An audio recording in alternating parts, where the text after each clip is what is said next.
Pagkatapos ma-approve at ma-confirm ang inyong annual budget plan, ang susunod na stage ng period ay ang Step 5 o Initiate Execution Period. Maiihalin tulad ito bilang isang waiting or standby period bago simulan ng inyong konseho ang aktwal na pag-entry ng mga execution data kagaya ng receipts, commitments, at disbursements. Ito ay kadalasang nangyayari kapag ongoing pa ang period ng previous year o kaya naman ay hindi pa nagsisimula ang year ng kasulukuyang iniihandang period. Sa phase na ito, walang pwedeng gawing financial transaction sa system.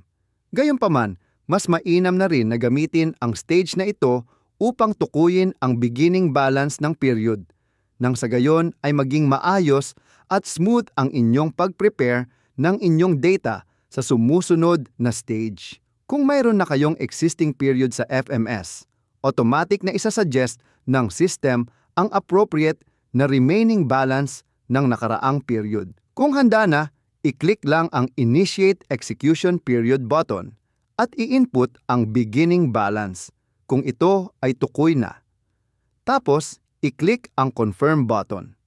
Paalala, kung hindi nyo patukoy ang inyong beginning balance sa puntong ito, huwag mag-alala sapagkat maaari nyo pa itong i-input o i-edit sa Stage 6 o Period Execution Stage. Kapag nasa Stage 6 o Period Execution Stage na kayo, mapapansin nyong may 4 na focus points rito. Ito ay ang pag-record o pag-create ng receipts, commitments, at disbursements. Sa puntong ito na rin, maaaring maka-generate ng iba't ibang mga reports na itatalakay sa mga sumusunod na video tutorials. Ang unang focus point ng Stage 6 ng period ay ang recording of receipt. Ito ay ang mga funds na natanggap ng inyong konseho mula sa iba't ibang pamahalaan ng gobyerno, mga donations, at iba pa. Mayroong 2 paraan upang ma-record ang receipts. Una ay sa pamamagitan ng pag-click ng Record Received Funds mula sa focus points ng Stage 6 o Period Execution Stage ng kasulukuyang period. Pangalawa ay sa pamamagitan ng pag-click ng receipts mula sa menu. Pagkatapos ay i-click ang Add Receipt button sa may bandang kanang ibabaw. Pagkatapos ay mapupunta kayo sa Receipt Form page. Dito ay required lahat ng fields. Una ay ang receipt account, i-click lamang ito at mamili sa drop-down ng mga accounts. Tapos, i-input ang reference. Kadalasan, ito ay ang OR number ng natanggap ninyong resibo. Tapos, i-input ang amount. At panghuli, i-input ang issued at date. Kung kailan na-issue or natanggap ng inyong konseho ang specific na collection na ito. Kung sigurado na sa data na na-input, i-click lamang ang Create Receipt button. Makikita sa left section ang configurations ng na-record na receipt. Maaari ninyo itong i-edit sa pamamagitan ng pag-click ng Edit button or i-delete sa pamamagitan ng pag-click ng red button o icon na hugis trash bin o basurahan. Sa right section naman ay ang Document section. Maaari kayong mag-upload ng soft copy or picture ng natanggap nyong resibo o kahit anong mga file attachments. Ito ay magsisilbing reference o backup sa nirecord ninyong receipt. Kung babalik kayo sa Receipts page, makikita dito lahat ng mga na-record nyong receipts. Maaari kayong mag-record ng kahit ilang receipts ayon sa kinakailangan.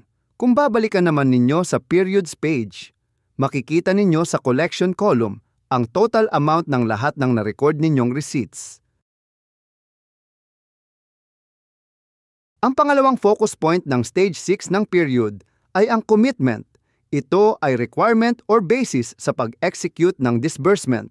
Mayroong 2 paraan upang makagawa ng commitment. Una ay sa pamamagitan ng pag-click ng Create Commitments mula sa focus points ng Stage 6 o Period Execution Stage ng kasulukuyang period. Pangalawa ay sa pamamagitan ng pag-click ng Commitments mula sa menu. Pagkatapos ay i-click ang Add Commitment button sa may bandang kanang ibabaw. Pagkatapos ay mapupunta kayo sa Commitment Form page. Dito, 2 fields lang ang kailangan i-fill up, ang reference at issued at fields. Upang magpatuloy, i-input lang ang reference. Dito, mapapansin nyo na mayroong drop-down, Ito ay naglalaman ng mga suggestions ng mga prefixes na maaari ninyong gamiting format sa reference. Then, i-input ang issued at date. Tapos, i-click lamang ang continue button para makapagdagdag ng accounts. Makikita sa left section ang configurations ng nagawang commitment. Maaari ninyo itong i-edit sa pamamagitan ng pag-click ng edit button or i-delete sa pamamagitan ng pag-click ng red button o icon na hugis, trash bin o basurahan. Sa right section naman ay ang mga accounts. Para makapagdagdag ng account, i-click ang Add Account button. Dito, 3 fields lamang ang kailangang i-fill. Una ay PPA. I-click at pumili sa drop-down na naglalaman ng lahat ng naihandang mga budget appropriation PPAs. Pangalawa ay PPA account. I-click at pumili sa drop-down na naglalaman ng lahat ng available payment or expenditure accounts ng piniling PPA. Pangatlo ay ang amount. Makikita rin sa ilalim ng field ang available budget ng pinili mong PPA account. Ang mga nagawang account ay pwedeng i-edit o i-delete sa pamamagitan ng pag-click ng 3 dots button nito. Maaari kayong magdagdag ng kahit ilang accounts na bubuo sa commitment na iyong ginawa. Gayon din sa paggawa ng mga commitments para sa buong period. Ang pangatlong focus point ng Stage 6 ng period ay ang disbursement. Mayroon 2 paraan upang makagawa ng disbursement. Una ay sa pamamagitan ng pag-click ng Create Disbursement mula sa focus point. Pangalawa ay sa pamamagitan ng pag-click ng Disbursements mula sa menu. Pagkatapos ay i-click ang Add Disbursement button sa may bandang kanang ibabaw. Pagkatapos ay mapupunta kayo sa Disbursement Form page. Dito, 3 fields ang maaari ninyong i-fill up ang reference, issued at payee name fields. Dito, required ang reference at ang issued at fields. Samantalang optional naman ang payee name. Upang magpatuloy, i-input lang ang reference. Dito, mapapansin nyo na mayroong drop-down. Ito ay naglalaman ng mga suggestions ng mga prefixes na maaari ninyong gamiting format sa reference. Tandaan, ito ay suggestions lamang. Maaari ninyo itong lagyan ng kahit anong format ng reference na naaayon sa inyong kinakailangan. Tapos, i-input ang issued at date. At panghuli ay ang payee name. Tapos, i-click lamang ang continue button para makapagdagdag ng accounts. Makikita sa left section ang configurations ng nagawang disbursement. Maaari ninyo itong i-edit sa pamamagitan ng pag-click ng edit button o i-delete sa pamamagitan ng pag-click ng red button o icon na hugis trash bin o basurahan. Sa right section naman ay ang mga accounts. Para makapagdagdag ng account, i-click ang Add Account button. Dito, 3 fields lamang ang kailangang i-fill. Una ay commitment. I-click at pumili sa drop-down na naglalaman ng lahat ng naihandang mga commitments. Pangalawa ay commitment account. I-click at pumili sa drop-down na naglalaman ng lahat ng available payment or expenditure accounts ng piniling commitment. Pangatlo ay ang amount.